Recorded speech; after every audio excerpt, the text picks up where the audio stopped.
Hello everyone, SpongerFan1738 here, and today I'll bring you the first installment of a brand new series that will be appearing on this channel called LNER Locomotive Profiles. What this series will consist of is history of every single locomotive type that worked under the LNER banner, or something close to it. Today's installment is the Gresley A1 and A3. Hope you enjoy. Gresley is most famous for his LNER Pacifics. Although they reached their peak with the streamlined A4s, this famous line of racehorses began with the A1 Pacifics. The first two A1 Pacifics were built in the twilight years of the Great Northern Railway and entered service in 1922. The A3 was a modification of the original A1 design, and all of the surviving A1s were eventually rebuilt as A3s. Thompson designated the remaining members of the A1 class awaiting rebuilding as the A10 class.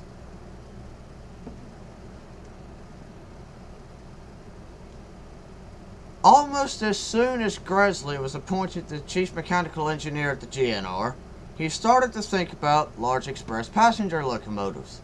His predecessor, Ivet, had already experimented with compound four-cylinder Atlantics with high-pressure boilers and wide dray areas. Gresley's first designs followed these ideas, and an old Atlantic was suitably modified in 1915. This was followed by plans for two different Pacific designs, one of which was merely a modification of his Atlantic design. At about this time, Gresley became interested in three-cylinder designs, and was diverted into designing his famous conjugated valve gear.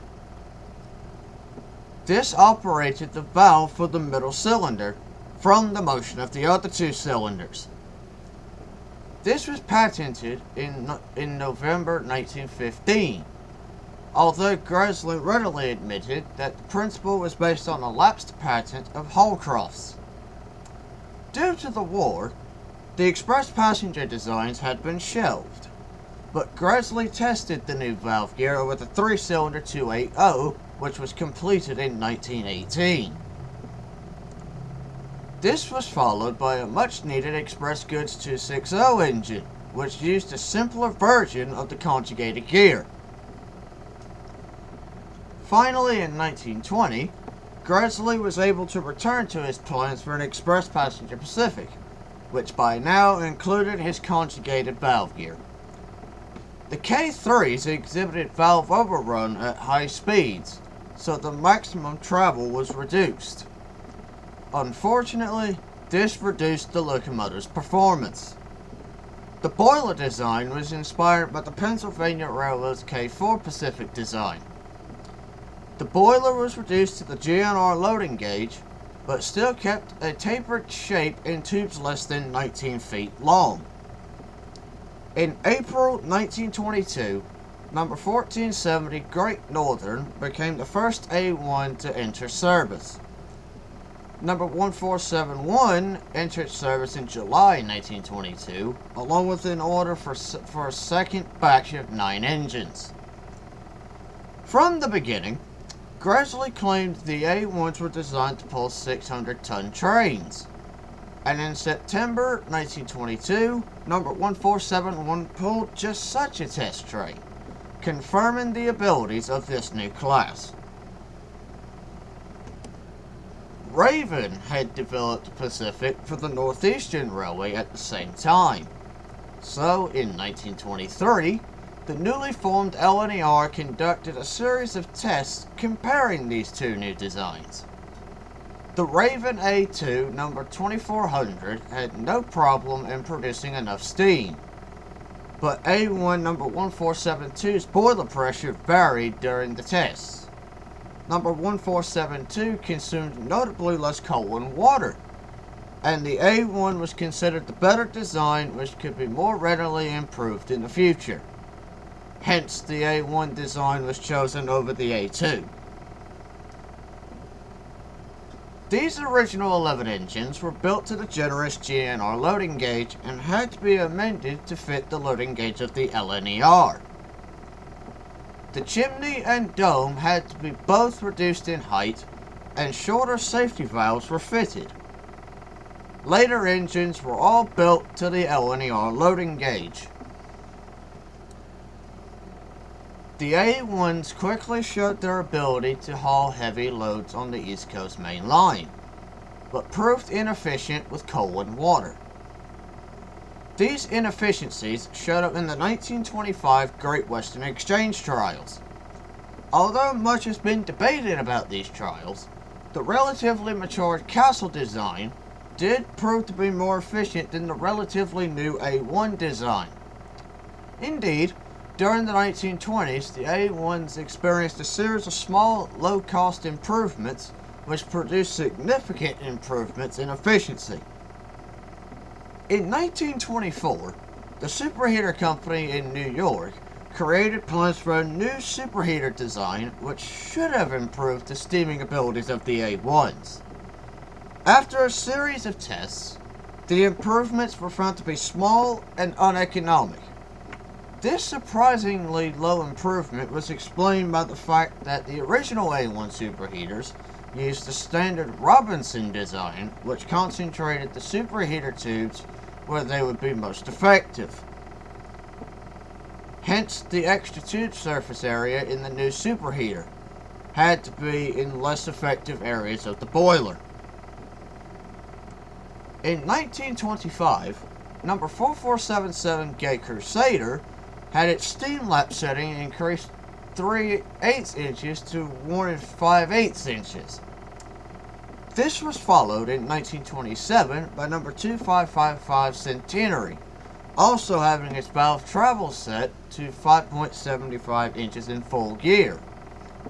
Number 2555 entered trials which showed a reduction in coal consumption from 50 pounds per mile to 39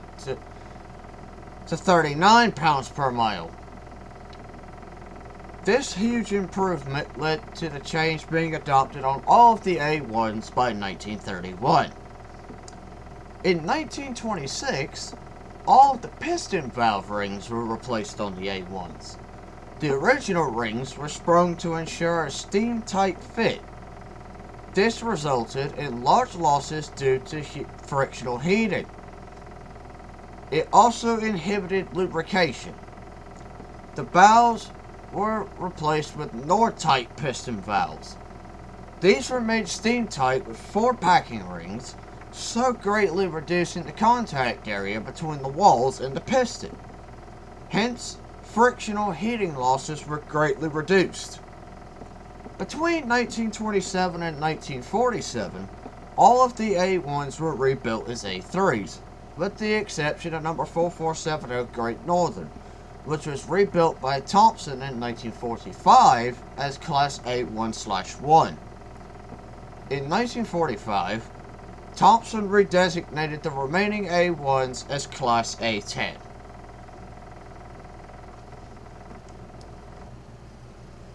After the Type E superheater failed to produce any significant results, Gresley decided to increase the number of flues in the Robinson superheater, which was already in use in the A1s. At the same time, it was also decided to increase the boiler pressure from 180 psi to 220 psi. The first 5 of these new boilers were ordered in 1927. By the end of 1927, number 2544 Lemberg and number 4480 Enterprise had been rebuilt with the new boilers. Locomotives with the boiler rebuild were given the designation of Class A3. These were followed by 3 more rebuilds in 1928.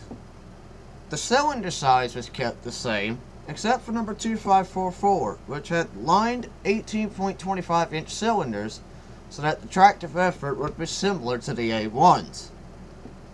This allowed comparative trials to be made. The trials were a success, and 27 new A3s were built between 1928 and 1935. These locomotives had slightly smaller cylinders of 19 inches, and the original 5 rebuilds were fitted with this new size.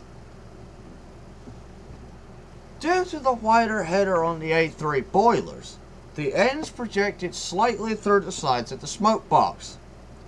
Hence, cover plates were fitted to cover up these projections. These cover plates are the main external distinguishing feature between the A3s and the A1s.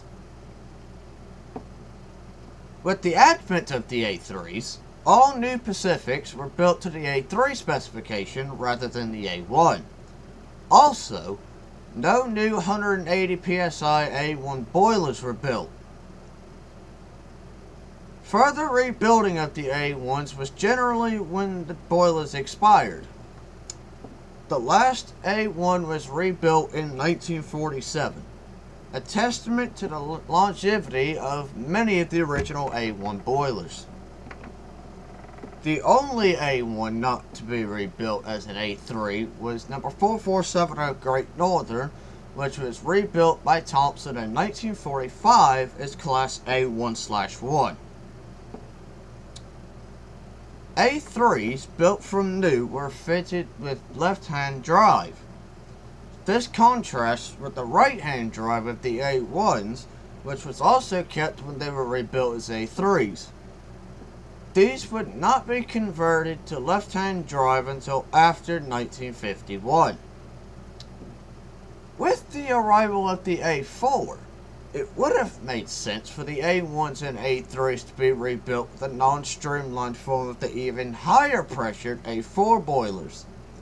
However, these would have been more expensive, and in the run-up to World War II, the LNER was attempting to save money. A4 boilers would eventually be fitted during the British Rail era. In 1943, Thompson considered fitting B2 boilers.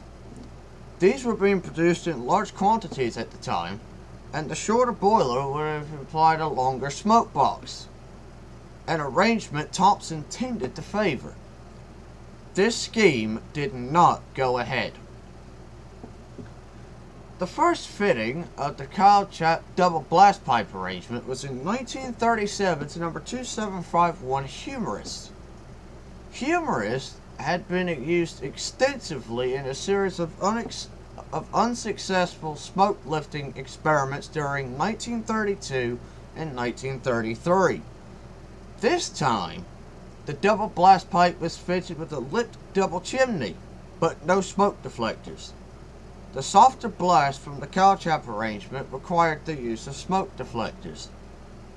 Small wing deflectors on either side of the chimney were fitted in January 1938. These deflectors were on the small size, but the results could be accepted. They were eventually replaced with the larger deflectors used on the new Peppercorn A2s in 1947. All 79 of the A1s and A3s survived into British Rail ownership. This excludes number 4470 Great Northern, which was rebuilt by Thompson in 1945 as Class A1/1. A3 development continued after nationalization in 1948. The remaining right-hand drive A3s were finally converted to left-hand drive between 1952 and 1954. From 1954, A4 boilers were fitted to some of the A3s. This was not to improve performance, but because A3 spares were in short supplies. Only about half of the A3s were rebuilt with A4 boilers. These boilers were in an unstreamlined form and had their pressures reduced to 220 psi. Couple Calchat blast pipe or chimneys were fitted between 1958 and 1959 to all of the remaining A3s. The soft blast remained a problem, but this time it was solved using German-style smoke deflectors. Number 60097 Humorist retained its large smoke deflectors that were fitted in 1947. These small improvements to the A3s worked well, but the BR modernization program was well advanced. The first A3 was withdrawn in 1959, and the Deltics replaced the A3s on the East Coast Main Line in 1961. The A3s moved to other duties, most notably the expresses to Scotland on the Midland route out of Leeds. The last A3 to be withdrawn, number 60052 Prince Palatine, was withdrawn in January 1966. All were scrapped except for number 4472 Flying Scotsman, which was withdrawn in January 1963 and sold into preservation. And there you have it. That is basically the history of the A3s and the in their original classification, the A1s. I hope you enjoyed some of the facts that came out of this. And I apologize for stuttering so much. This is the first episode of this. But if you want to see more, like, share, subscribe. There's sure to be more coming in the future. Hence why this might be a series. I have been SmutterFan1738, and I will see you next time when we will talk about the Raven A2s. Goodbye, everybody.